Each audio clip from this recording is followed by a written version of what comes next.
Hey y'all, I'm gonna run through, save it for later, really quick, and then show you the chords and the tuning at the end. It's a pretty good one. It's the same thing over and over. There's no bridge or chorus or any of that stuff. So let me run through it so you can hear what it sounds like, and then we'll just explain the chords at the end.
Okay, the first thing to know is the tuning.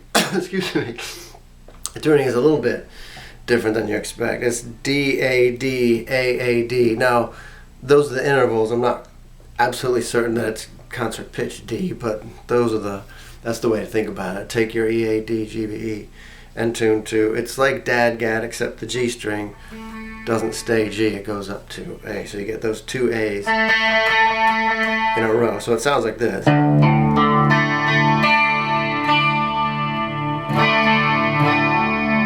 And I'm certain this is how it's done, and these are the fingerings, because last night I was 3 feet away from Dave when he played it. This is how he did it.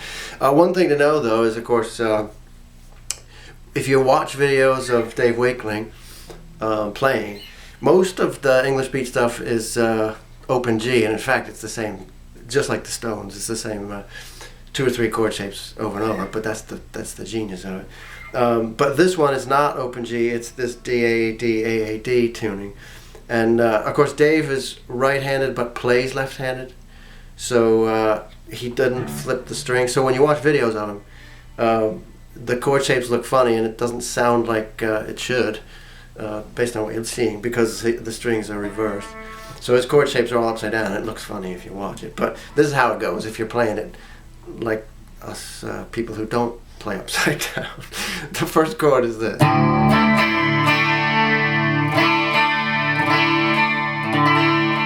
It's kind of cool because it sounds like you're going.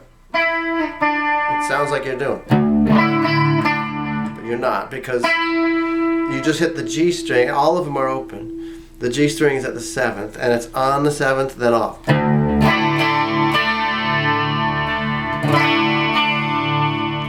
The second note of this is actually the open E string. So the strumming is hugely important in this song, and when you see videos of Dave playing, you can tell he's got a really unique strumming style, because the strings are upside down, and the way he wants the strumming riff to sound, he has to do it a little bit differently. It's really cool to watch, actually.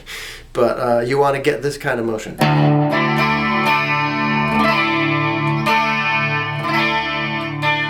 So on the downstroke you have the note, and then on the upstroke you have that high E.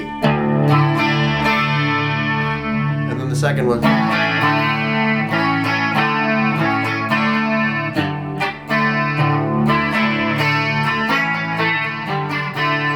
So the second one is you got the D string at the 2nd fret and the G string at the 4th.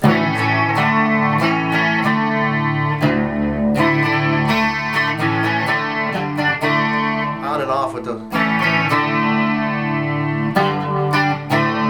then the last one is all the strings across at the 5th, but you're really only playing those the 4 fattest strings, not the B and E string. If you listen in the English Beat, studio version of it, Dave sort of gets a little bit sloppy on 1 or 2 of those, so he'll accidentally hit. I don't know if it's an accident or not. Maybe meant to do it, but he doesn't do it every time through. He only does it a couple of times, which makes me think it was just the enthusiastic strumming. You could do all of them, and it sounds alright, but what you mostly hear is.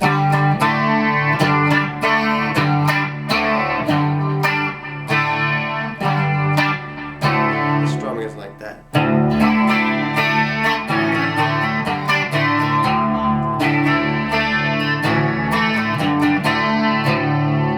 That's it. And again, it's a really good strumming exercise because that repeats over and over. There's no middle 8, no other sections to it. The chorus is the same as the verse, and that's it. It just doesn't stop. And it really is, man, there have been times I'll just sit there on the couch and sing it and play it, and you could just, your brain gets into a zone on it, excuse me. But fiddle around with it and you'll find it's pretty easy.